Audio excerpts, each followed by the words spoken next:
Então eu vou começar resolvendo o simulado de vocês. Eu vou questão por questão. E depois a gente vai vocês.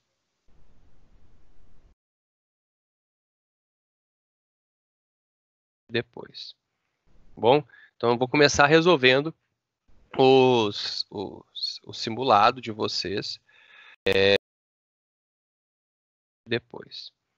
Bom, então eu vou começar resolvendo o simulado de vocês. Eu vou questão por questão. E depois a gente vai trabalhar em cima daquelas listas, tirando as dúvidas de vocês. Bom, então eu vou começar resolvendo o simulado de vocês. Eu vou questão por questão.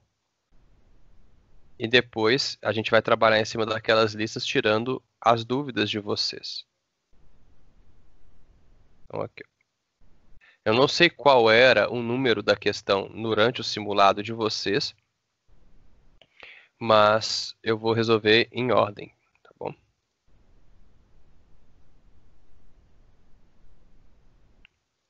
Estão vendo aí a questãozinha? Então vamos começar. No passado, Pernambuco participou ativamente da formação cultural, étnica, social e até mesmo quantitativa da população brasileira. No período colonial e com a chegada dos portugueses à região em 1501, o território foi explorado por Gaspar de Lemos, que teria criado feitorias ao longo da costa da colônia, possivelmente na atual localidade de Igaraçu. A partir daí, a população da província só cresceu. Porém, mesmo na época da ocupação holandesa, de 1630 a 1654, os colonos contavam entre 10 e 20 mil pessoas. Não mencionamos aqui o grande quantitativo e mesmo pouco conhecido de indígenas que habitavam toda a província. Hoje, o Brasil possui cerca de 200 milhões de habitantes.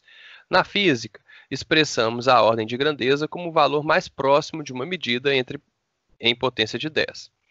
Em uma estimativa aproximada, podemos dizer que a ordem de grandeza no quantitativo de habitantes em nosso país, na atualidade, e de colonos no período holandês são, respectivamente, de... Só um segundo, gente. Então, aqui, ó. Atualidade.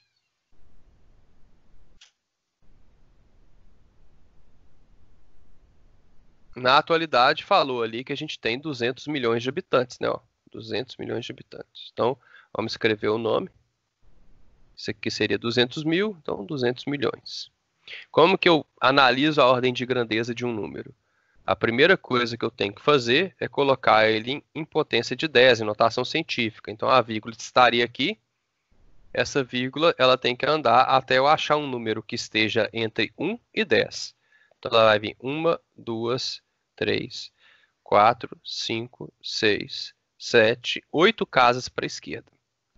Então, com 8 casas para a esquerda, eu escreveria esse número em notação científica como 2,0 vezes 10 a 8. Depois que eu escrevo em notação científica, eu analiso esse número aqui, ó, o número que multiplica a potência de 10. Se esse número for maior do que 3,16, eu tenho que somar 1 no expoente. Então, a ordem de grandeza seria 19. Mas não, esse número ele é menor que 3,16. Então, a potência de 10 já diz para a gente qual é a ordem de grandeza. Esse número aqui, 10 elevado a 8, simboliza a ordem de grandeza do número de habitantes da atualidade. Então, aqui, ó, não é a letra A, não é a letra B, não é a letra E. Eu estou entre letra D e letra C. Antigamente, então, ó, né,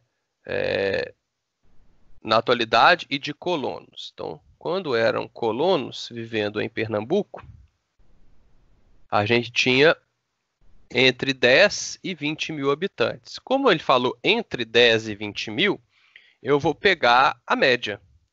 A média entre 10 e 20 média aritmética mesmo. Ó. 10 mais 20 dividido por 2. Então é a mesma coisa que 30 dividido por 2. A média entre 10 e 20 é 15. Então, antigamente, né, na época dos colonos, eu tinha 15 mil habitantes. Vamos escrever 15 mil por extenso e fazer a mesma coisa.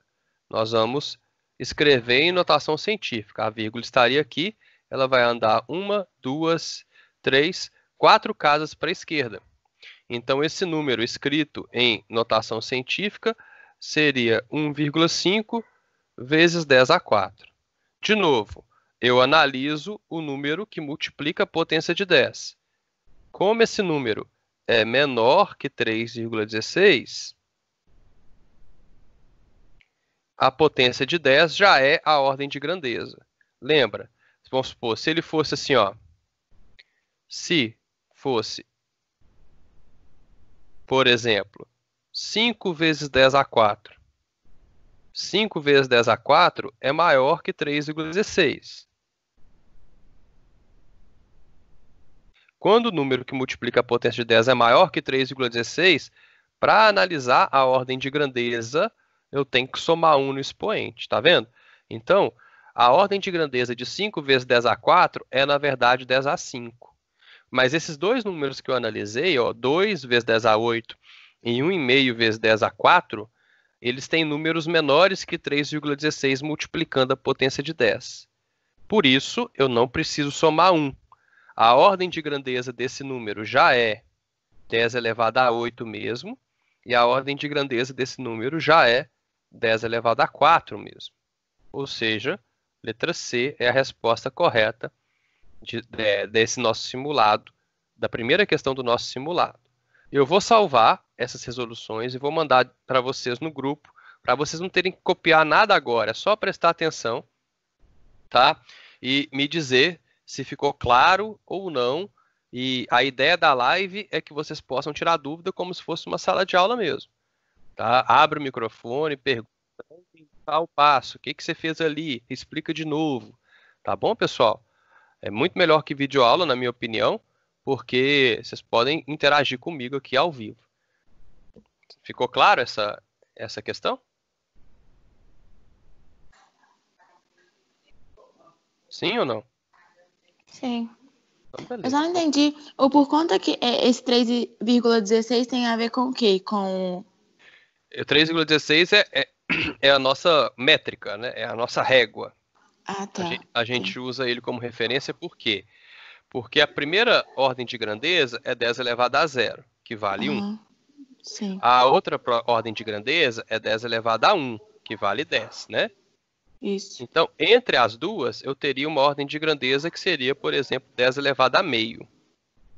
No meio aqui das duas, né? Exatamente entre as duas. E 10 elevado a meio é 3,16. Ah, Então, entendi. eu uso 3,16 como referência justamente por isso. Se eu estou acima de 3,16, eu tenho que somar 1 no expoente. Quando eu estou abaixo de 3,16, eu não faço nada.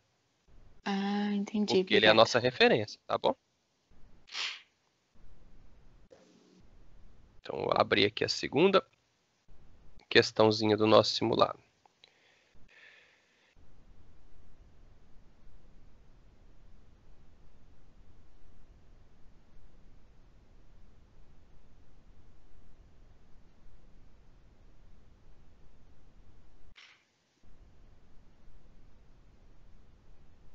Só um segundo.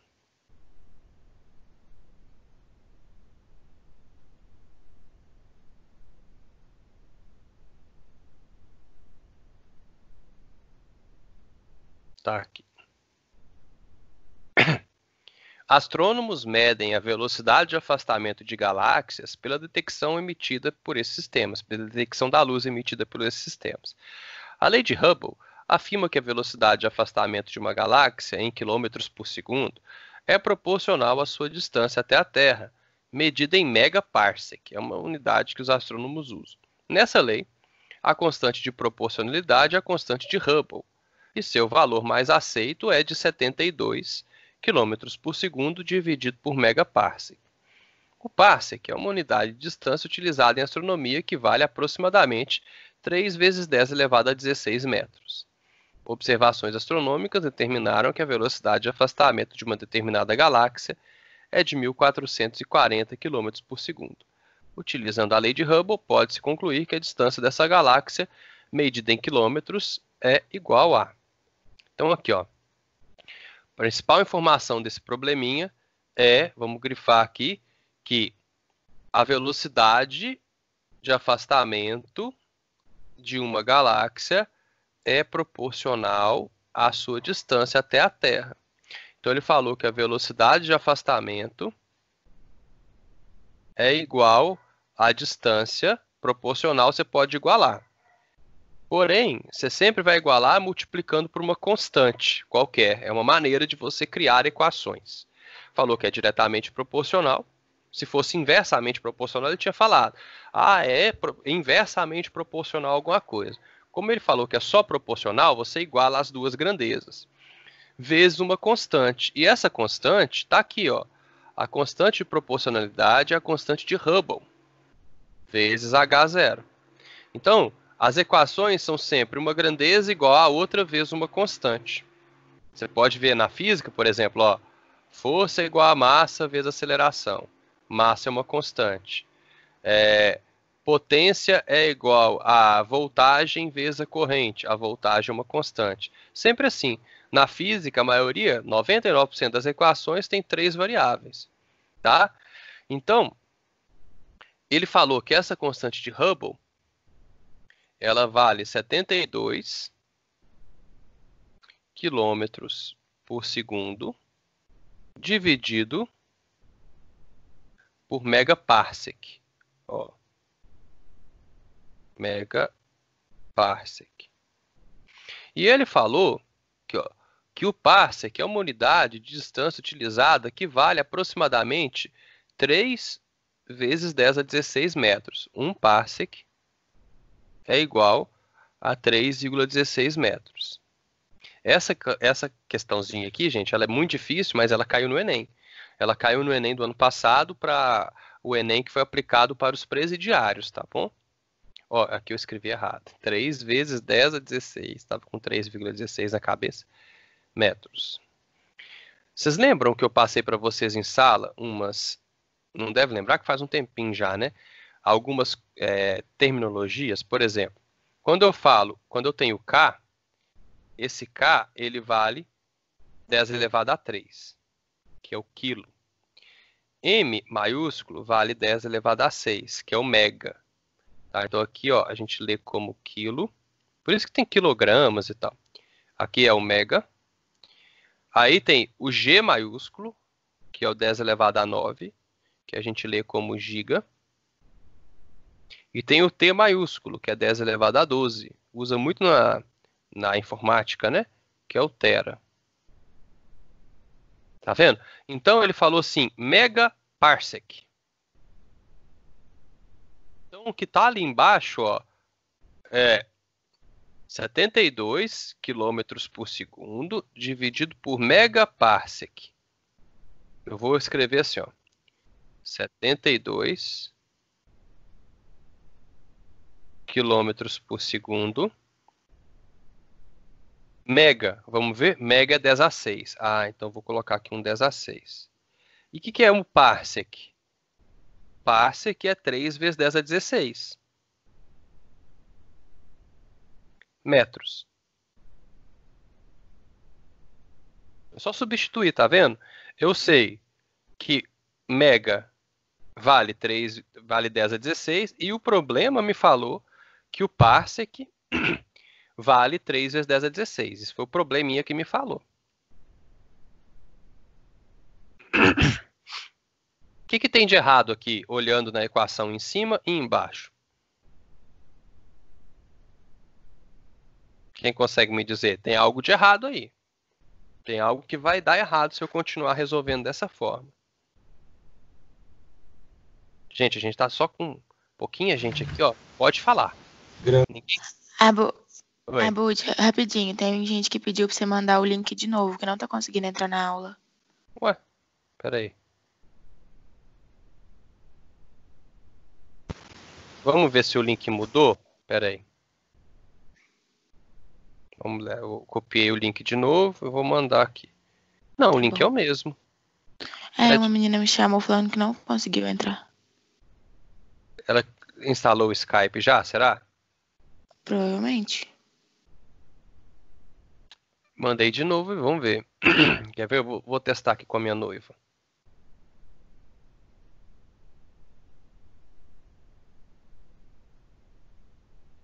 E vou testar comigo mesmo, que eu acho que eu tenho um Skype instalado no celular, com outra conta que eu fiz só para testar mesmo se ia funcionar.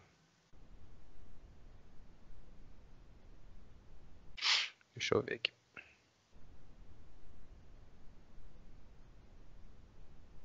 Funcionando para mim. Funcionou. Ela deve estar com algum problema de configuração. Vamos continuar aqui, ó. Aí em cima eu tenho quilômetro. Embaixo eu tenho metro, né? Ó. Quilômetro. E aqui eu tenho metro. Deixa eu ver o que é essa. O que o BRzinho mandou aqui? Ah, você tirou o print da tela sem querer, né? Acontece muito. Como que eu passo quilômetro para metro, gente? Só se olhar aqui na tabelinha que nós acabamos de fazer. O K, ele vale 10 a 3. Então, eu posso escrever isso aqui assim, ó. Ó. 72. Em vez do K, eu coloco 10 a 3. Então, eu tirei esse K e coloquei 10 a 3. Então, isso virou metros por segundo. Ah, por quê? Porque o K vale 10 a 3. Eu tirei ele aqui do quilômetro e substituí por um 10 a 3. E embaixo está escrito assim, ó. 10 a 6 vezes 3 vezes 10 a 16. Na nossa primeira aula, eu expliquei para vocês como que trabalha com potência de 10, né? Então, quando você multiplica a potência de 10, você conserva a base e soma os expoentes. Certo? Quanto que vale 72 dividido por 3? 7 por 3 é 2. Sobra 1. 12 por 3 é 4. Então ficou 24. Ó. Eu dividi 72 por 3. Quando eu divido potências de 10, o que eu faço? Conservo a base, pego o expoente de cima e subtraio o de baixo. Então 3 menos 22. Aqui está ficando metro por segundo em cima, dividido por metro embaixo. Tá bom? Está ficando assim, ó, 24 vezes 3 menos 22. Está ficando menos 19. Vou fazer aqui, ó. Como que eu divido fração mesmo, gente? Eu conservo a primeira e multiplico pelo inverso da segunda. Então, ó, o que é o inverso de metro? 1 sobre metro. O que eu faço aqui? Cancelo metro com metro. Então, ficou 1 sobre segundo. Tá? Então, isso aqui é a nossa constante de Hubble. Tudo que eu fiz aqui foi para calcular esse H. Essa questão aqui ela é extremamente difícil. Então, se você entender ela, galera, você está muito bem. Você está muito à frente dos outros alunos que vão fazer o Enem também esse ano. Tá? Então, aproveita que eu estou aqui, tira as dúvidas todas para você ficar craque nisso aqui. Ela envolve tudo que a gente viu nas nossas primeiras 2 aulas do ano. E aí eu vou continuar. Porque ele quer saber qual é a distância. A velocidade ele me deu também, olha que bacana, ó. A velocidade é 1440. Está em quilômetro por segundo, então eu vou multiplicar por 10 a 3 de novo. Certo? Pelo mesmo motivo aqui do que eu tinha multiplicado esse casinho aqui. É igual à distância que eu quero calcular, vezes 24 vezes 10 elevado a menos 19. Beleza. Ó, o D está multiplicando esse termo aqui, ó. Deixa eu colocar uma outra corzinha aqui. Ó. esse termozinho aqui, ele está multiplicando D. Quando esse termo passar para o lado de cá, ele vai passar dividindo. Diminuir essa parte aqui da tela, para que eu sobre mais espaço para mim ali. Aqui no cantinho. Então, beleza. Aí, o que vai acontecer? O D vai ficar igual. Ó. D é igual a 1440 vezes 10 a 3 dividido por 24 vezes 10 a menos 19. Isso vale quanto? Aí você faz a continha lá, rapidinha. 1440, aí eu estou calculando aqui, ó. 1400, calculadora do Windows. 1440 dividido por 24, dá 60. 60. 10 a 3. Aí, cuidado, gente. Eu vou fazer aqui em cima para vocês verem, ó. 10 a 3 dividido por 10 a menos 19 é igual. Conserva a base, subtrai os expoentes. Lembra que quando tem expoente negativo embaixo aparece jogo de sinal? Certo? Então, 3 menos o expoente negativo 19 fica 10 elevado a 22. Certo? Anda com a vírgula uma casa para a esquerda, fica 6 vezes 10 a 23 metros. E aí você tem uma possibilidade de errar de novo. Por quê? Porque ele quer a resposta em quilômetros. Como que eu passo metros para quilômetros? Só dividir por 1000. Então, nossa resposta, se divide por 1000, vai ser 6 vezes 10 a 20 quilômetros ou quilômetros. Resposta final do nosso probleminha. Letra C. Tem certeza que isso aqui é do Enem PPL, tá? PPL são pessoas privadas de liberdade. Tenho certeza que essa questão aqui, ela foi muito errada mesmo. Porque ela é extremamente Para difícil. ser para quilômetro, abaixa os expoentes? Não entendi. É porque você está em metros, né? Uhum. Aí para você passar para quilômetro, você divide por 1000. Dividir por 1000 é cortar aqui, ó, três expoentes. Ah, entendi. Multiplicar por 1000 é aumentar 3 no expoente do 10. Dividir por 1000 é tirar 3 do expoente do 10. Ah, então tá, obrigada.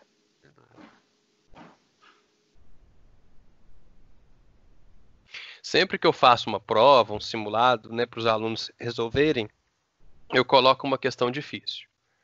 Tá? Porque aí vai aquele aluno que tá craque e tal, ele vai ter uma pontuação maior. E é igual prova, né? Geralmente as provas, a cada 10 questões, quando você faz uma prova, a cada 10 questões, uma é muito difícil. Tá? Você vai dividir ali metade fácil, metade média, tirando uma que é aquela difícil, que é para o aluno bom fechar, bom assim, que está mais tempo dedicando e tal, para ele fechar a prova. Tá? E os outros que não dedicaram tanto, eles vão ficar com nota boa também. Vou pegar a terceira aqui. A terceira é bem de raciocínio lógico, tá? Além de ter uma continha de física aqui.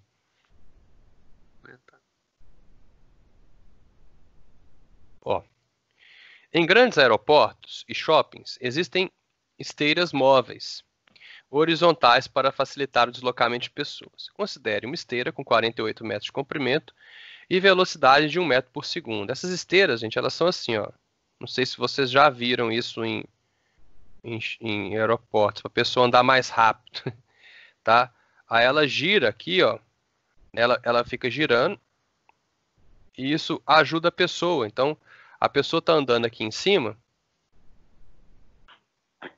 essa esteira vai andar para a direita, aqui já que ela está girando assim, né? Ela vai andar para a direita e vai ajudar a pessoa a chegar mais rápido no destino dela.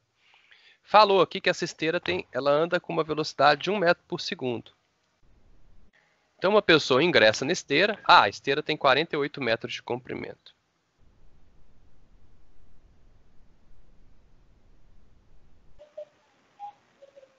Então a pessoa ingressa na esteira e segue caminhando sobre ela com velocidade constante, no mesmo sentido do movimento da esteira. A pessoa atinge a outra extremidade 30 segundos até após ter ingressado na esteira. Com que velocidade em metros por segundo a pessoa caminha sobre a esteira? Então aqui, ó. Essa aqui eu vou chamar da velocidade da pessoa. V. Se a pessoa ficasse paradona, ela ia demorar 48 segundos para chegar no final da esteira. Por quê? Porque a esteira se move com 1 metro por segundo e ela tem 48 metros de comprimento. Acontece que ela chegou lá em 30 segundos. Usando aquela primeira equação, que distância é velocidade vezes tempo, a distância que ela percorreu é de 48 metros, a velocidade eu não sei. Só que ela demorou 30 segundos para chegar lá no final, tá vendo? 48 metros é a distância que ela percorreu, 30 segundos foi o tempo que ela gastou. Como 30, ele está multiplicando a velocidade v, quando ele passar para o lado esquerdo da equação, ele vai passar dividindo. Então vai ficar assim, 48 dividido por 30 é igual a v. Vai lá no cantinho da prova, já que não tem calculadora no dia do Enem, e faz 1. 1 vezes 30 é 30. Subtrai, sobra 18. 18 não divide por 30, então coloca uma vírgula e adiciona um zero. 180 por 30 é 6. 6 vezes 30 é 180, subtrai, zerou. Então quer dizer que a velocidade total é de 1,6 metros por segundo. Agora olha para o nosso probleminha. A velocidade total é de 1,6 metros por segundo. A esteira já anda com 1 metro por segundo. Essa aqui é a velocidade da esteira. Se o total é 1,6, quer dizer que a pessoa tem que andar quanto? Com 0,6, concorda? Porque o total, quer dizer que essa velocidade da pessoa aqui é de 0,6 metros por segundo. Por quê? Porque o total é 1,6. Se a esteira já tem 1, a pessoa tem que ter 0,6. Certo? Entenderam aí?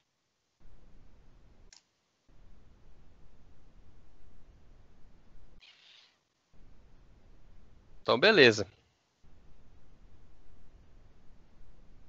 Vamos para a próxima questãozinha do nosso simulado.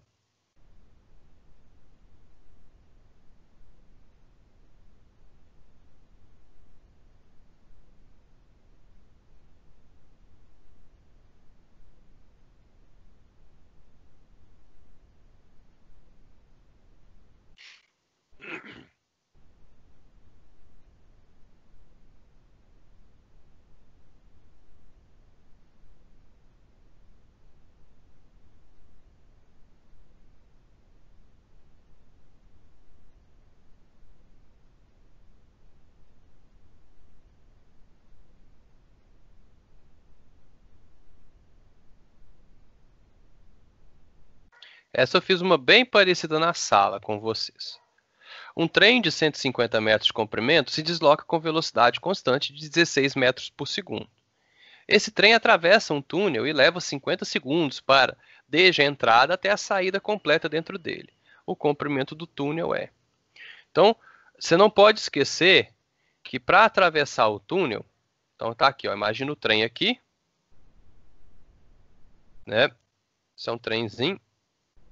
Ele anda com uma velocidade de 16 metros por segundo. E aí ele quer atravessar um túnel. Só que para atravessar esse túnel, não adianta só o trem entrar nele e tal. O trem vai ter que sair dele também.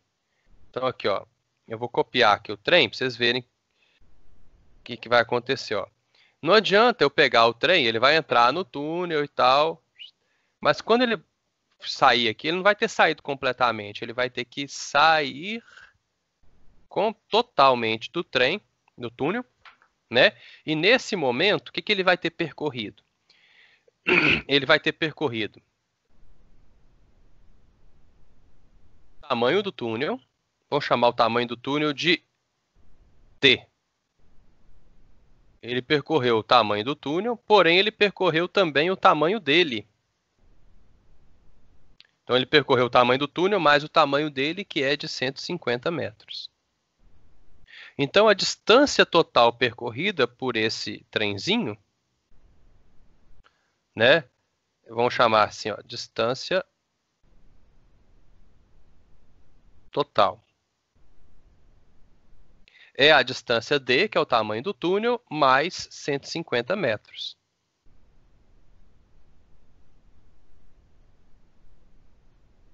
Ô Lucas, o artigo da NASA é muito viajado. Tá? Você está falando do nosso universo paralelo que corre ao contrário? Ai, ai, isso é muito viagem dos caras, né? Vamos ver o que eles vão falar para a gente daqui a um tempo, né? Por enquanto é melhor a gente só pensar que é um outro universo. O tempo, em comparação com o nosso, corre ao contrário. Mas se você pensar para eles, o tempo que corre ao contrário é o nosso. Né? Então, é muita doideira, é muita maluquice.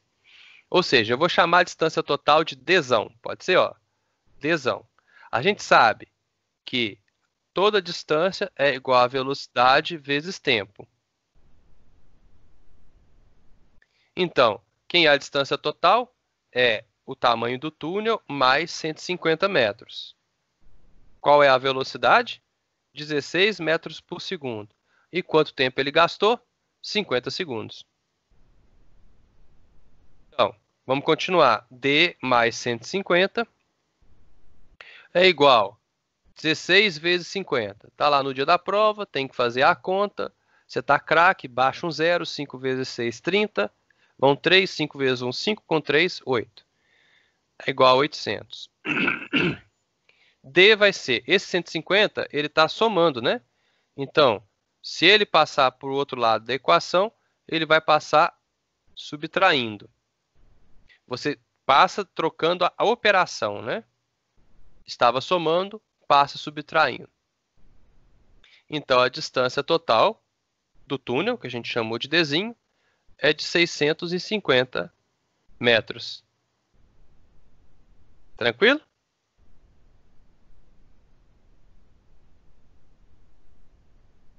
650 metros é a distância total percorrida pelo trem.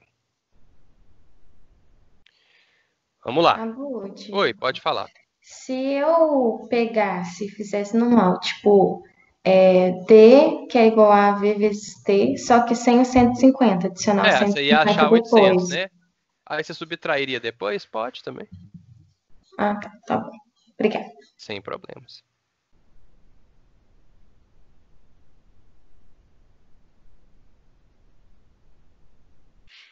Número 5. Por uma estrada reta, dois caminhões idênticos trafegam com a mesma velocidade. O caminhão 1 leva uma carga 2 vezes mais pesada que o caminhão 2. Ao deparar-se com um obstáculo na pista, os dois motoristas freiam no mesmo instante e os caminhões param depois de um mesmo tempo curto. Considere o exposto e assinale a alternativa que completa a lacuna da frase a seguir. Até parar, a distância percorrida pelo caminhão 1 é a distância percorrida pelo caminhão 2. Então, é igual, é 2 vezes maior, é 2 vezes menor, é 4 vezes maior, o que que é? Quando um corpo vai parar, então vamos colocar aqui, ó, tem um caminhãozinho aqui.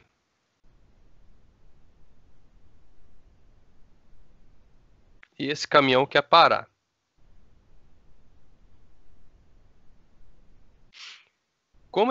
Para esse caminhão parar, o que tem que acontecer? Ele tem uma certa velocidade inicial, né? V0. E ele quer parar. Então, ele quer andar uma certa distância. É isso que ele está falando, é a distância percorrida e tal. Até que a velocidade dele saia de V0 e vire. Peraí, só aumentar isso aqui. E vire uma velocidade 0. Então, aqui, ó, ele vai chegar a uma certa distância. Lembra? Coloquei como referência a roda da frente. Então, aqui a velocidade dele vai deixar de ser V0 e vai virar 0. Só um segundo, meu celular está tocando aqui. Então, aqui, velocidade 0. Certo? Então, ele vai percorrer uma distância d. Qual equação, aqui não falou hora nenhuma de tempo, qual equação que relaciona distância, velocidade e tal, e não mexe com o tempo? É a equação de Torricelli, não é? Ó, v ao quadrado igual a v0 ao quadrado mais 2 vezes a vezes d. Nesse caso, para ele parar, para a velocidade dele diminuir, ele vai ter que imprimir, vai ter que aparecer nele uma aceleração contrária à velocidade dele, né, para fazer ele parar. Essa aceleração aparece aqui, ó. Então ela vai estar, se eu chamar a velocidade de positiva, essa aceleração vai ser negativa. Vou substituir aqui, ó. Qual que é a velocidade final? 0. A velocidade inicial, menos. Menos por quê? Porque a aceleração é negativa. Menos 2 vezes A vezes D. Eu vou passar esse termo aqui para o lado esquerdo. Como ele está aqui desse lado, subtraindo, quando ele for para o lado de cá, ó, da equação, ele vai passar somando. Então, vai ficar assim. 2AD é igual a V0 ao quadrado. A pergunta é a distância. Então, eu vou isolar o D. Como o 2A está multiplicando, eu vou passar ele para o lado de cá, dividindo, sempre invertendo a operação, certo? Então, a distância que o objeto demora para parar é V0 ao quadrado dividido por 2A. Beleza, aqui está a distância que o corpo vai demorar para parar. Mas qual que é a aceleração que atua sobre um corpo que vai parar, né? Porque até agora não apareceu massa para mim, porque a diferença entre os dois caminhões é que um tem 2 vezes mais carga do que o caminhão 2, ou seja, ele tem uma massa 2 vezes maior. Certo? Então, como que eu avalio isso? Vamos lá. Qual a força que atua sobre esse caminhão? Tem 3 forças atuando sobre ele. Tem a força peso, tem a força normal. E quem gera essa força, essa aceleração aqui? É uma força de atrito. A força de atrito tem que ser contrária, né, à velocidade para gerar uma aceleração que a gente chamou de negativa, porque aqui a velocidade é positiva. Beleza? Bom, por uma estrada reta, não falou que ela é plana, né? Mas tudo bem. Quando a gente tem uma pista horizontal,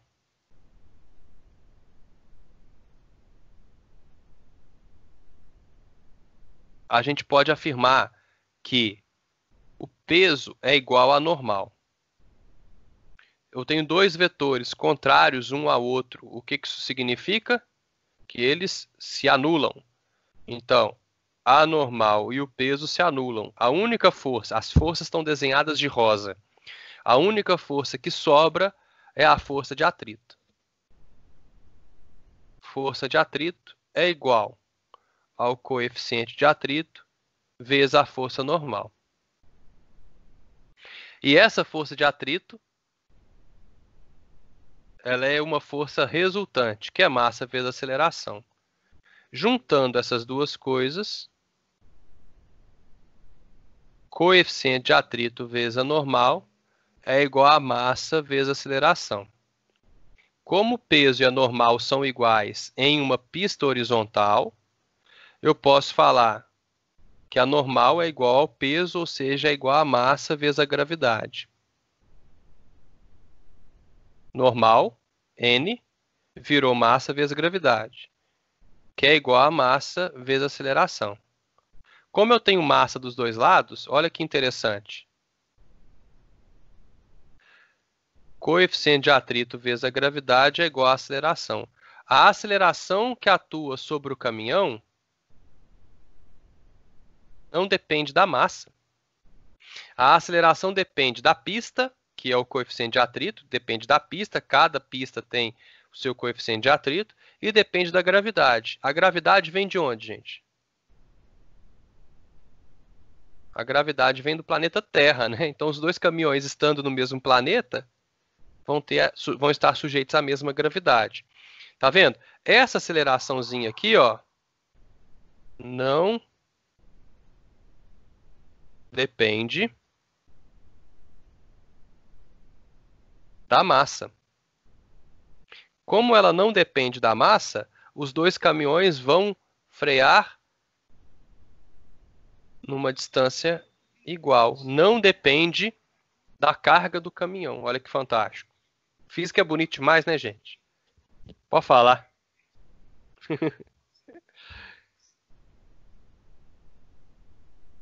Entenderam aí ou não? O que eu posso gravar para facilitar, professor? Lembra que essa desaceleração dentro de um carro e tal, quando você pisa no freio, não depende da massa do carro. Um carro carregado e um carro vazio, né, sujeitos às mesmas condições de velocidade inicial e tal, vão frear numa mesma distância. Beleza? Vamos lá para a próxima. Está acabando.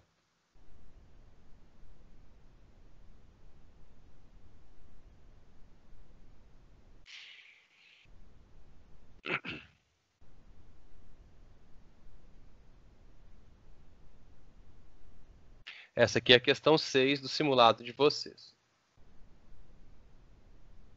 Um carro se desloca ao longo de uma reta. Sua velocidade varia de acordo com o tempo, conforme indicado no gráfico. A velocidade começa valendo 5 e em 12 segundos, ó, ela passa a valer 20. E como isso aqui é uma linha reta, eu posso afirmar que esse movimento é MRUV. É um movimento retilíneo uniformemente variado, já que o gráfico é de velocidade por tempo. Tá? O movimento retilíneo uniformemente variado, ele tem a seguinte equação. Olha só, a função que indica o deslocamento de um carro em relação ao tempo t é. Então, o deslocamento é ΔS. ΔS é igual a V0t mais AT ao quadrado sobre 2. Então, compara aqui, ó. Quem está multiplicando a letra T é a velocidade inicial. Por exemplo, a opção A está falando que a velocidade inicial é 5. A opção B também, tá vendo? Ó? Quem multiplica o T é a velocidade inicial. A opção C e a opção D estão dizendo que a velocidade inicial vale 20. Pelo gráfico, gente, eu já vejo que a velocidade inicial é 5, não é 20. A reta não está passando daqui, ó. A reta está começando lá de baixo. Então, não pode ser a letra C nem a letra D. Com um mínimo de conhecimento de gráfico, você já melhorou a sua condição de resposta. Antes você tinha 25% de acerto, agora você tem 50%. O que falta descobrir? A aceleração. Porque ó, o número que multiplica o t ao quadrado é metade da aceleração. Ó, tá vendo que a aceleração está dividida por 2? Então, por exemplo, aqui está dizendo que a minha aceleração, metade da aceleração valeria menos 0,55. E aqui está dizendo que metade da minha aceleração valeria mais 0,625. Eu já sei que é a letra B, sem fazer conta. Por quê? Porque a velocidade está aumentando. Ela começa num valor positivo e aumenta. Então, a aceleração tem que ter o mesmo sinal da velocidade. Ela não começa com mais 5 e termina com mais 20? Então, a minha aceleração tem que ser positiva. A inclinação do meu gráfico é positiva. Olha só. Essa inclinação aqui é positiva. Então a minha aceleração é positiva.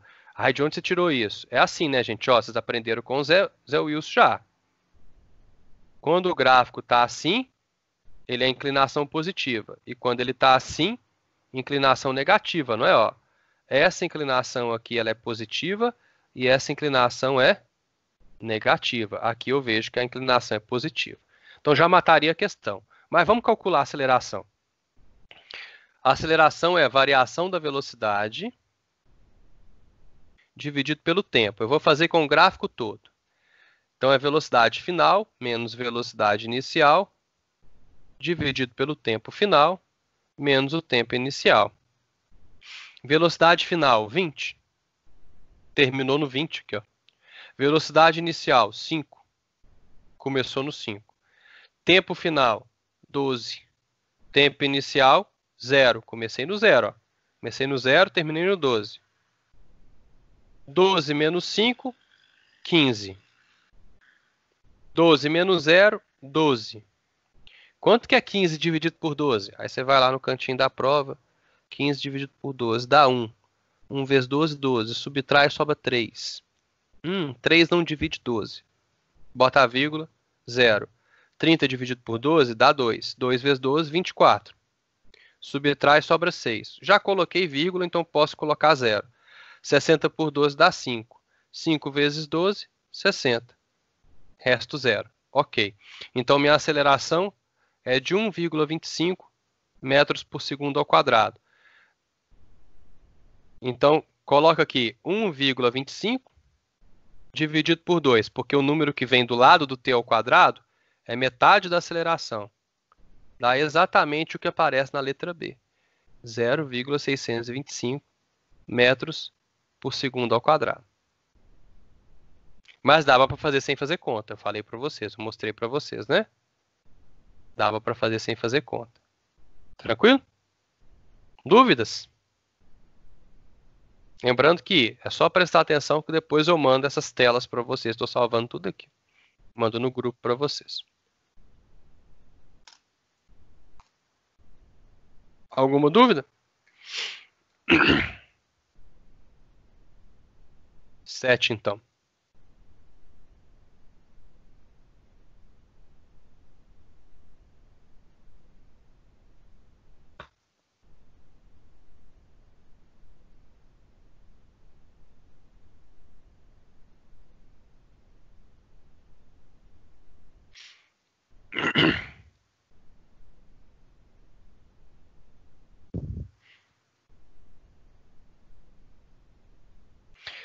Então vamos lá. Em um determinado instante, um objeto é abandonado de uma altura h do solo. E 2 segundos mais tarde, outro objeto é abandonado de uma altura hzinho, menor do que h, né? 120 metros abaixo de h. Determine o valor de hzão em metros, sabendo que os dois objetos chegam junto ao solo. E a aceleração da gravidade é 10. Lembra que eu falei para vocês? Física é a ciência do desenho. Se não desenhar, não consegue resolver. Essa é uma questão clássica disso. Senão você não vai entender o que está acontecendo. Ó, aqui tem uma altura hzão, que é a altura maior. Você soltou um objeto daqui, esperou, né? Ó, e depois de 2 segundos mais tarde, outro objeto é abandonado de uma altura hzinho, 120 metros abaixo daquele lá. Então, vou colocar aqui, ó. 120 metros abaixo, eu solto um outro objeto. Essa altura é chamada hzinho. Certo? Quando o objeto é solto, que significa a velocidade inicial dele é 0. Então, vou colocar aqui, V0 igual a 0. Determine o valor de hzão em metros, sabendo que os dois objetos chegam juntos ao solo e a aceleração da gravidade é 10. Ó, como que é o tempo de queda de um objeto?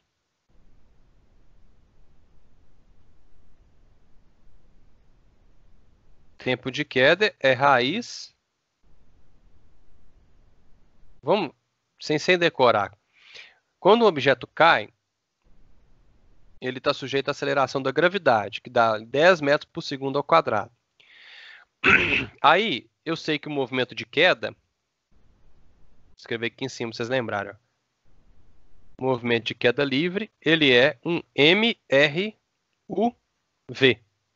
Ou seja, a gente vai usar aquela mesma equação da aula da questão passada. Por exemplo, esse primeiro objeto ele vai cair de uma altura Hzão. Vou chamar esse aqui de objeto A e esse aqui de objeto B. Tá bom? Então, ó, o objeto A ele vai cair durante Hzão para o objeto A. A velocidade inicial dele é 0. Então, 0 vezes t dá 0. E ele está sujeito a uma aceleração da gravidade que é 10. 10 dividido por 2 é 5. Então, ele precisa cair durante uma altura h e ele tem que respeitar essa equação. O que eu posso falar do objeto B, gente? Posso falar que a altura dele é Hzão menos 120, não posso? É isso tudo menos 120. Eu posso falar que o tempo de queda dele, por exemplo, é 2 segundos maior do que... Não, vamos supor, se eu considerar aqui como tempo zero, né? Esse cara começa a cair só no tempo igual a 2. Não sei se isso me ajuda muito, mas vamos colocar aqui, ó. O que o B faz? A altura de queda dele é Hzão menos 120. Concorda? Por quê? Porque ele cai de uma altura que é, vamos supor, se aqui fosse 240 metros, ele ia cair de 120 metros, porque falou lá em cima que ele é liberado 120 metros abaixo de Hzão. Ele também está sujeito à mesma aceleração, então fica 5t ao quadrado. Certo? Então, olha só, vamos juntar essas duas equações? Como que eu faço isso? Eu vou passar esse 120 para o lado de lá. Vai ficar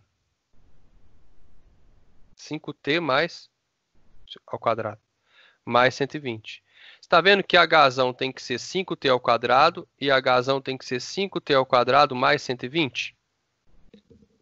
Ah, desculpa. Aqui vai dar errado se eu fizer isso. Espera aí.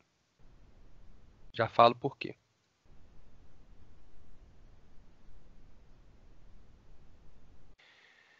Porque o tempo de queda desse carinha não é o mesmo tempo de queda desse. Eu falei isso e esqueci de escrever. Se esse cara demorar, por exemplo, um tempo t para cair, vamos supor que ele demora 10 segundos para cair. Esse aqui vai demorar quanto para cair? Quem me responde?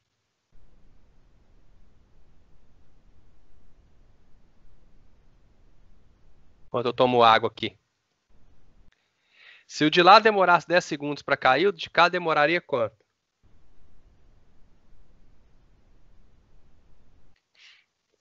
Eles caem juntos, ó.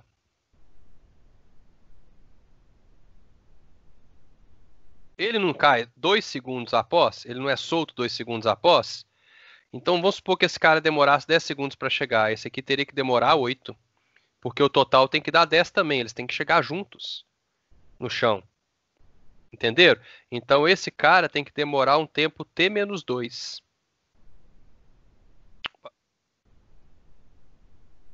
Então, aqui vai ficar 5, que multiplica t menos 2 ao quadrado. Agora, eu posso isolar o h. h é igual a 5, que multiplica t menos 2 ao quadrado mais 120. Então, vamos comparar as duas equações. Ó, o h é igual a isso e o h é igual a isso. Então, eu posso igualar as duas. 5t ao quadrado é igual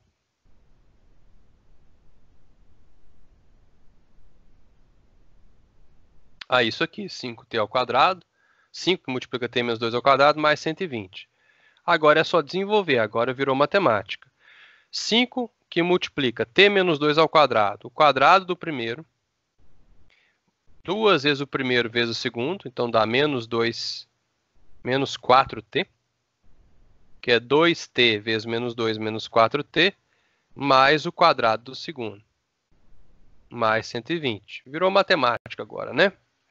5t ao quadrado igual, distributiva. Opa, apareceu dois termos iguais aqui, vai dar para a gente cancelar. Tá? Multiplica aqui, menos 20t, mais 20, porque multiplica o último termo também, mais 120. Olha só, esse termo e esse cancela, sobra 0 é igual a menos 20t mais 140. Esse termo vai passar para o lado de lá, vai ficar 20t é igual a 140, t é igual, o 20 está multiplicando, ele passa dividindo, 140 por 20, então t é igual a 7 segundos. Determine o valor de Hzão. Vamos lá. Achei que o t vale 7. Só substituir aqui. Ó. Agora, Hzão é igual a 5 vezes 7 ao quadrado. T é igual a 7. Hzão é igual a 5 vezes 49. Hzão é igual a... Se fosse 5 vezes 50, era 250, né? Mas é 5 vezes 49. Então, dá 245 metros. Letra D.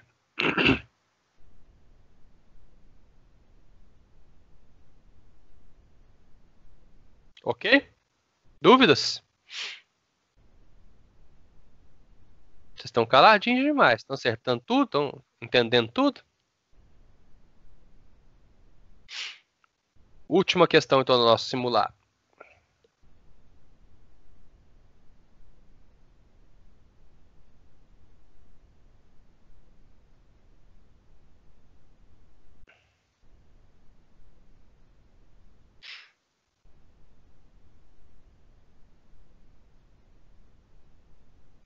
Se um objeto cai a partir do repouso em um local onde a aceleração da gravidade tem módulo de 10 metros por segundo ao quadrado, desprezando a resistência do ar, podemos afirmar que esse objeto adquire velocidade escalar constante de 10 metros por segundo ao quadrado? Não, senhor, né?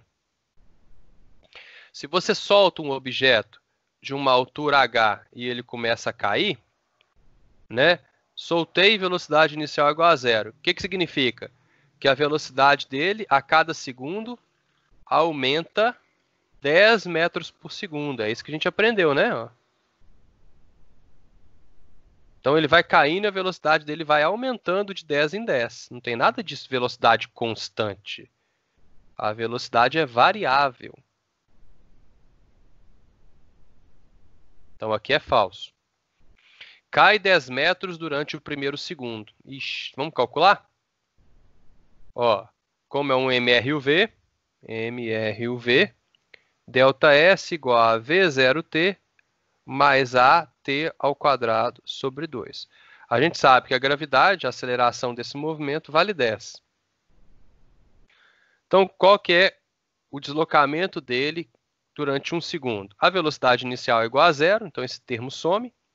A aceleração vale 10, vezes o tempo, que é 1, que ele falou aqui durante o primeiro segundo, 1 ao quadrado sobre 2.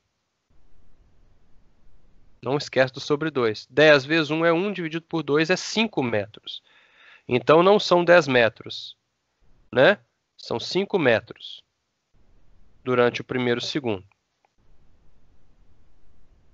Falso. Tem velocidade escalar de 20 metros por segundo após 2 segundos. Exatamente isso. Ó. Em 1 segundo ele adquire 10. Em mais 1 segundo, ou seja, 2 segundos no total, ele adquire 20. Verdadeiro. Então, apenas a afirmação 3 é verdadeira. Ok? Tranquilo? Alguma dúvida até aí? Então, deixa eu mostrar para vocês aqui o que a gente já viu até agora em EAD, né? Quer ver, ó? Deixei aqui separado. E fechei sem querer. Tá? Compartilhar aqui com vocês.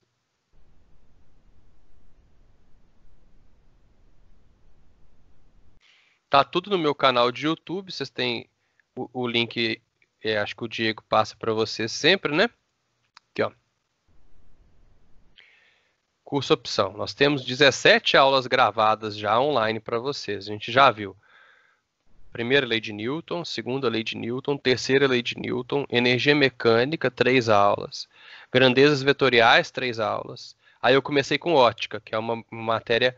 Eu finalizei o que a gente estava vendo em sala de aula e comecei com ótica porque eu acho que é uma matéria mais visual.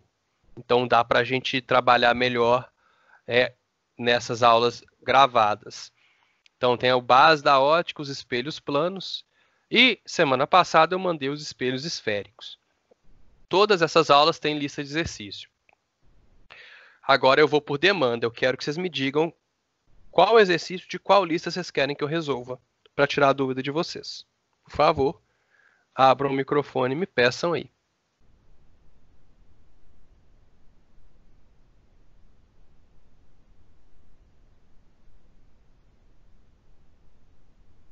Vocês não tentaram fazer?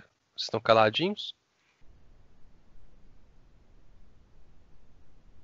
Lucas, Ana, Alexandre, Bárbara e BRzinho. Tem alguma que vocês querem?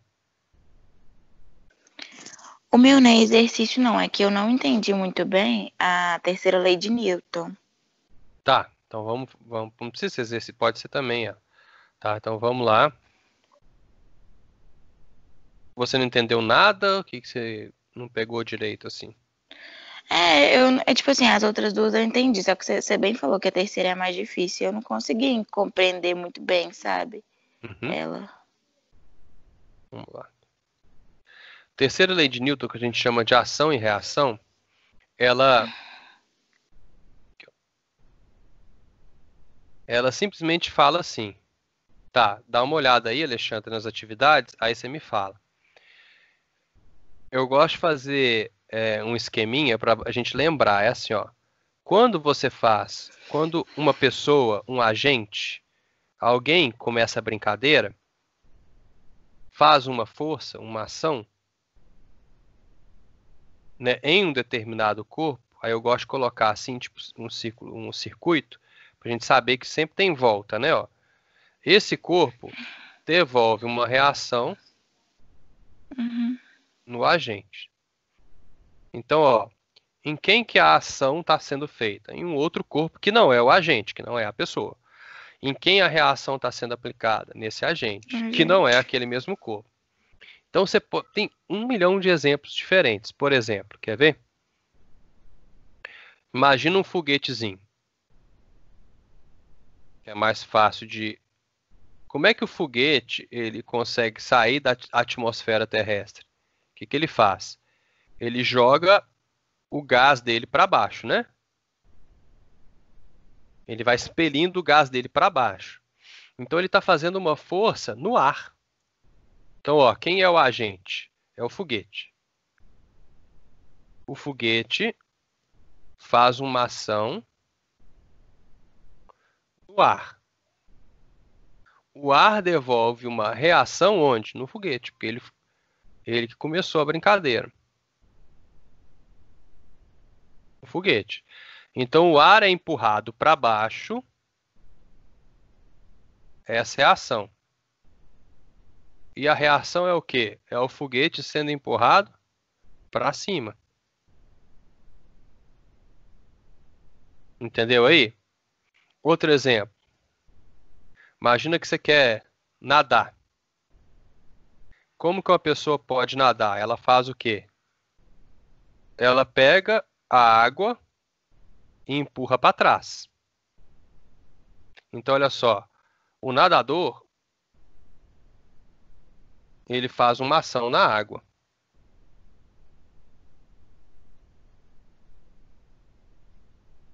O que a água faz? Devolve uma reação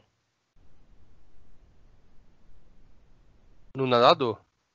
Então, olha só. A ação é o nadador empurrando a água para trás, ó. E a reação é a água empurrando o nadador para frente. Sempre em sentidos contrários, né? Sempre de mesmo módulo. Então aqui, ó, a água está sendo empurrada para trás pela mão dele, né? A mão dele empurra a água para trás. Em resposta, a água empurra ele para frente. O foguete empurra o ar para baixo. Em resposta, o ar empurra o foguete para cima. E sempre com a mesma intensidade. Como são corpos diferentes, né? Olha só. Aqui o foguete está empurrando o ar para baixo. E em resposta, o foguete está sendo empurrado para cima. Como são corpos diferentes, não tem anulação dessas forças. Aqui a água está sendo empurrada para trás e o nadador está sendo empurrado para frente. Entendeu? Ou não? Agora entendi. Entendi, sim. Obrigada, viu? De nada.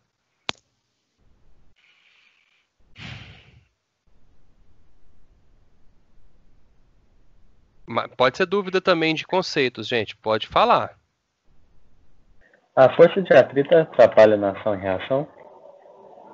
Em que sentido? Como assim? Na hora de voltar, por exemplo, a reação no sentido contrário. Um atrito atrapalha? Não, o atrito é uma força a mais ali no problema. O atrito é uma ação e reação da superfície de contato com o objeto. Então, por exemplo, imagina que aqui você tem o chão e aqui você tem um bloquinho, um caixote. Aí, alguém vai lá e empurra esse caixote, tá? Opa, fiz um negócio, deixa eu ver aqui tá. Alguém vai lá e empurra esse caixote para frente.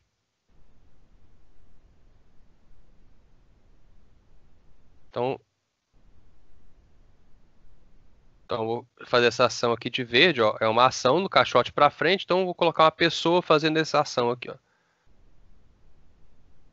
Uma pessoa veio cá e empurrou esse caixote para frente. Certo?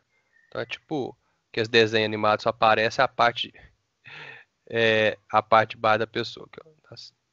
Aí ele fez uma ação no caixote, o caixote devolve uma reação nele. Tá?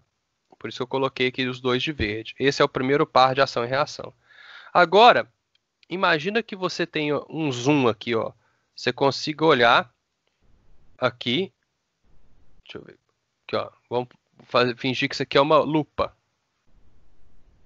Então aqui você vai dar um zoom aqui nesse quadrinho aqui. O que está acontecendo ali quando você olha microscopicamente? Você tá vendo o quê? Você está vendo o caixote, né? Assim, ó. Aqui está a superfície do caixote sendo empurrado para a direita. Então a ideia é o quê? Ele está tentando empurrar o chão para a direita, não está? A hora que você empurra ele está tentando jogar o chão para a direita. Vou colocar de outra cor aqui, colocar um rosa. Então o caixote está tentando jogar o chão para a direita. Então ele faz uma ação no chão. Qual que é a reação do chão? Jogar o caixote para a esquerda. Isso é a força de atrito. Tá vendo? Por isso que a gente vem cá e coloca aqui o que a gente chama de força de atrito. Essa reação aqui, ó, é a força de atrito que o chão faz. Por quê? Porque você está tentando empurrar o chão para frente. E por que você está tentando empurrar o chão para frente? Porque alguém está empurrando você para frente. Você tenta levar o chão junto. Entendeu? A força de atrito ela aparece ali. A gente não desenha, lógico, uma outra força aqui no chão, né? O certo seria se desenhar aqui, ó, numa menos a força de atrito. Por quê? Por que a gente não desenha? Porque a gente está analisando o movimento do caixote, não a tentativa de movimento do chão. Te respondi ou ainda não está claro? Respondeu, entendi. Obrigado. Mais dúvidas? Pode perguntar.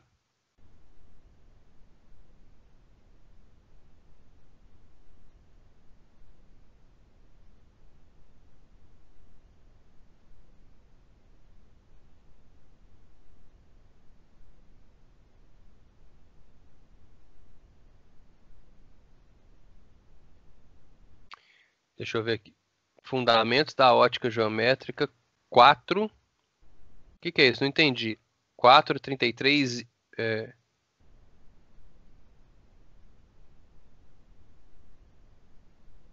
Isso aqui é o exercício 4?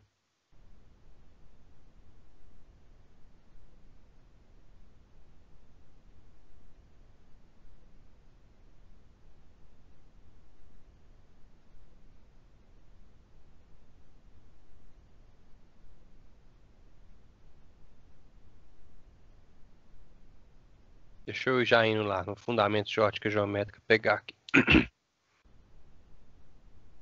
Ah, 3, 4 e 13. Ah, tá, beleza. Vamos lá.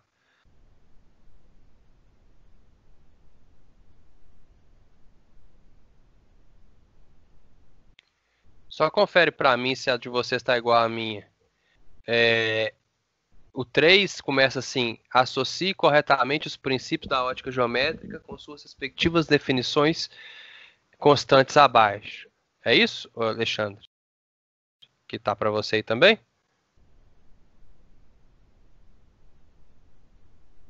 Só.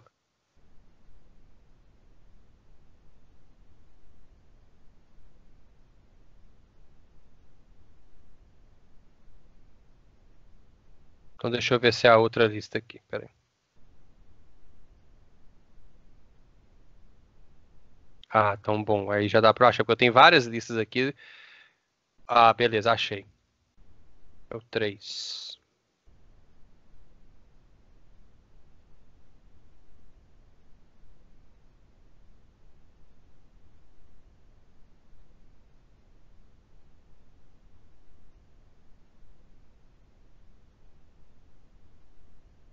É uma do eclipse, né?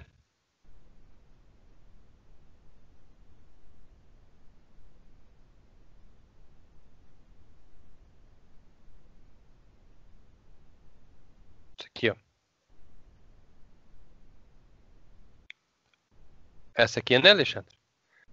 A figura mostra, de forma esquemática, uma representação comum em diversos livros e textos sobre eclipses. Apenas analisando essa figura, um estudante pode concluir que os eclipses podem ocorrer 2 vezes a cada volta completa da Lua em torno da Terra. Apesar de a figura levar a essa percepção, algumas informações adicionais são necessárias para se concluir que nem o eclipse solar nem o lunar ocorrem com tal periodicidade. A periodicidade dos eclipses ser diferente da possível percepção do estudante ocorre em razão de os eclipses noturnos serem perceptíveis na Terra, os planos orbitais da Terra e da Lua serem diferentes, a distância entre a Terra e a Lua variar ao longo da órbita, eclipses serem visíveis apenas em parte da superfície da Terra e o Sol ser uma fonte de luz extensa comparado ao tamanho da Lua. Deixa eu pegar uma figura aqui para ficar mais fácil de vocês visualizarem a resposta dessa questão. Quer ver? Só um segundo, para eu não ter que desenhar, porque... Aqui, ó.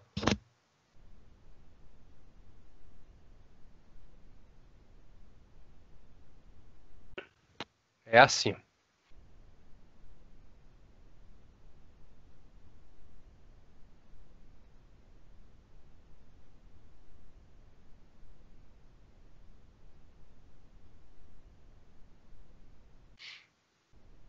Esse aqui está melhor de ver.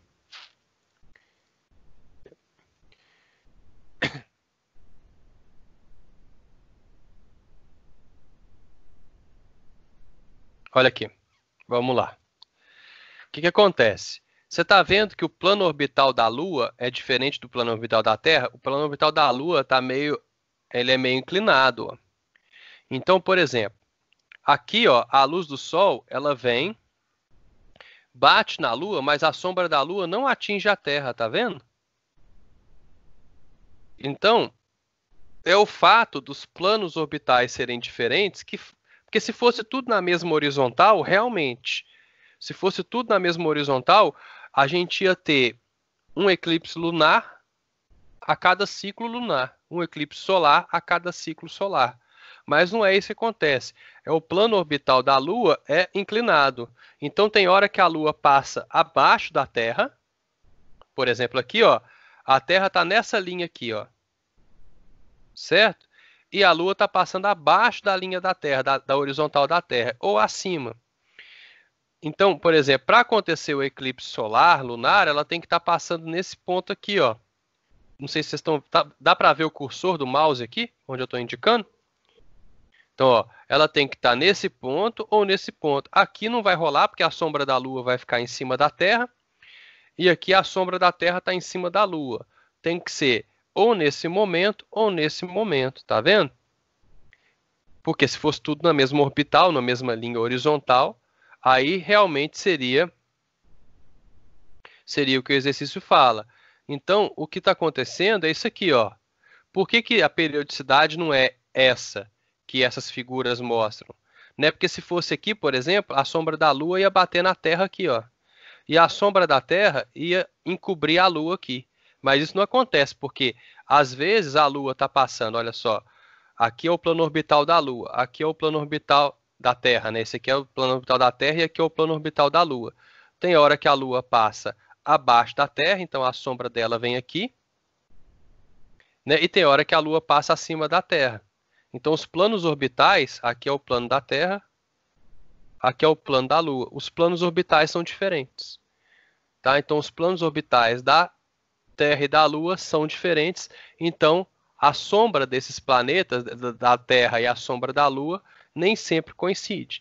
Por isso que eclipse é uma coisa que é raro de acontecer, porque tem que coincidir o plano orbital da Terra e da Lua para que eles aconteçam. Tá bom? O eclipse lunar é mais raro que o solar?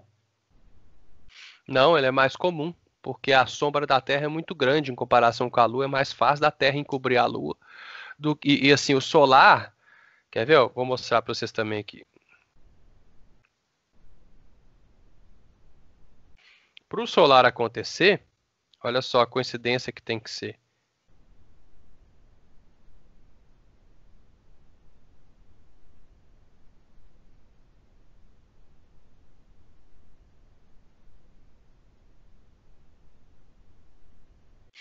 Olha só. O eclipse solar, ele vai acontecer só nessa pontinha preta aqui, tá vendo? Nesse pedacinho aqui, ó.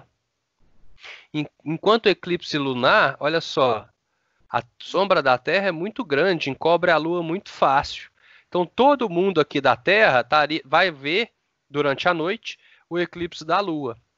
Quando acontece eclipse do Sol, só a galera que está aqui, ó, nessa bolinha preta, que vê o Sol sumindo. Quem está aqui nas regiões em volta vai ver um eclipse parcial do Sol. Então o eclipse solar é muito mais raro do que o eclipse lunar.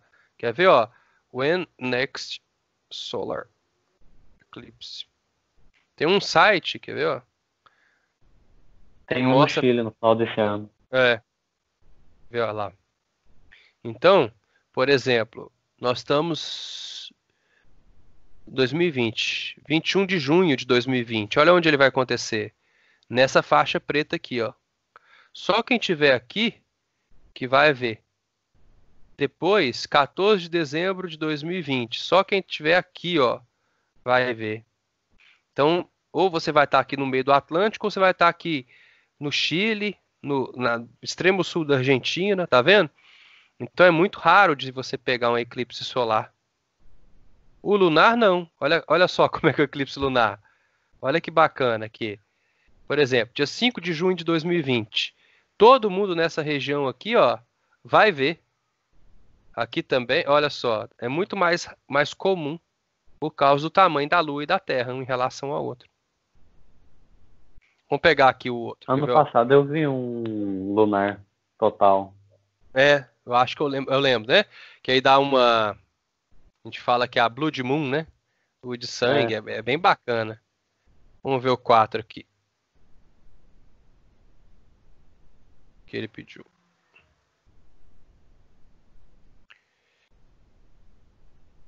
O 4. Faltou duas alternativas aqui, já vou copiar e colar.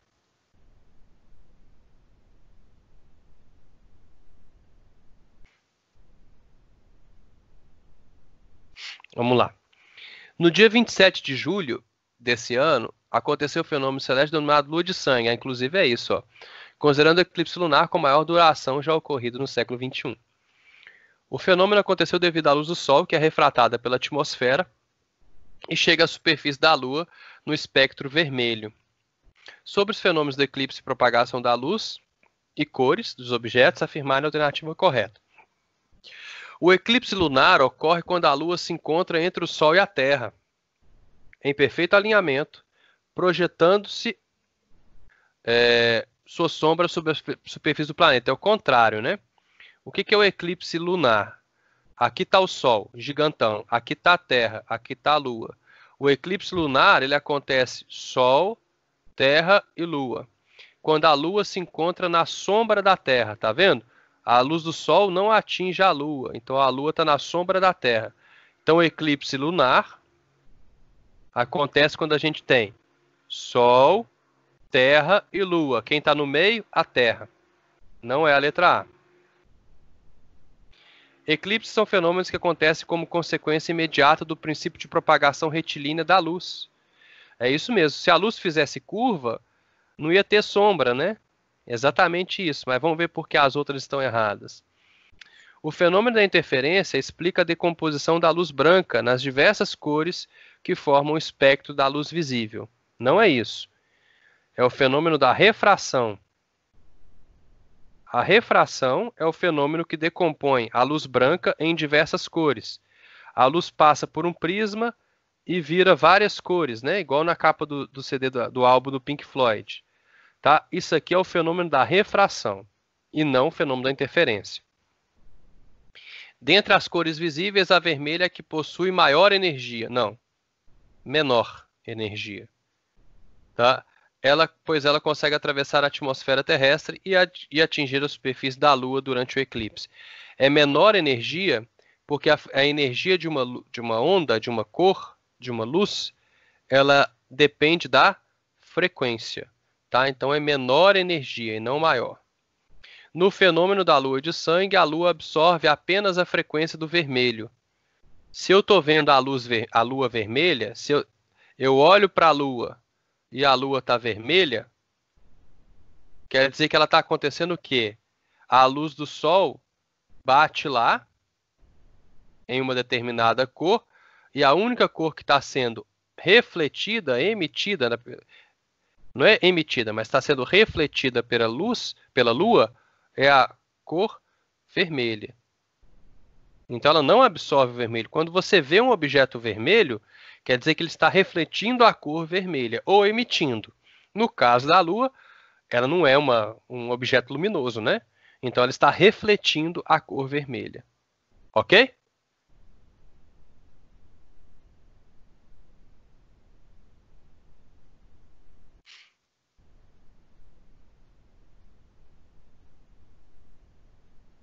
E o último é o 11, né, que você pediu. Vamos dar tempo de a gente fazer aqui sem problemas.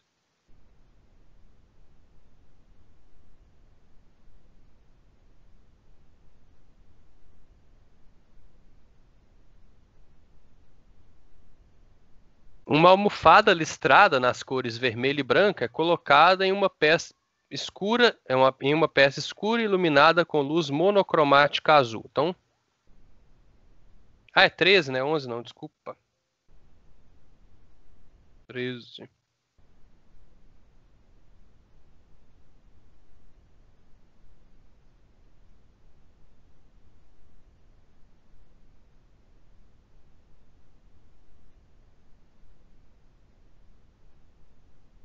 Com relação aos fenômenos da reflexão e da refração da luz branca, analise as proposições. A transparência dos vidros é explicada pelo fenômeno de refração e reflexão. O que é um objeto transparente? Tem 3 tipos de objeto. Um objeto que é transparente, translúcido e opaco. Transparente é o que deixa passar tudo. A gente fala assim, passa tudo. Então, se o objeto for transparente, a luz bate nele e atravessa ele completamente. Entra 100% de luz, sai 100% de luz. Significa que ele não reflete, significa que ele não absorve, ele passa tudo. O que é o objeto? Então, isso aqui seria o transparente, ó. O que é o objeto translúcido? O objeto translúcido é aquele que incide 100% nele e vai passar menos de 100%. Vamos supor que passa 80%. Então, esse é o translúcido. Passa uma parte.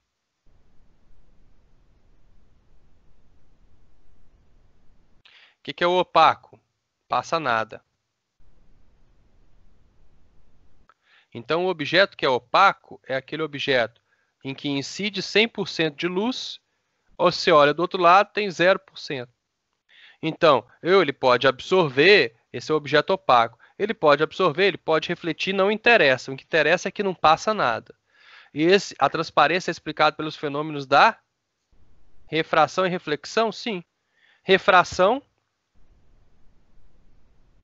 é quando a luz passa.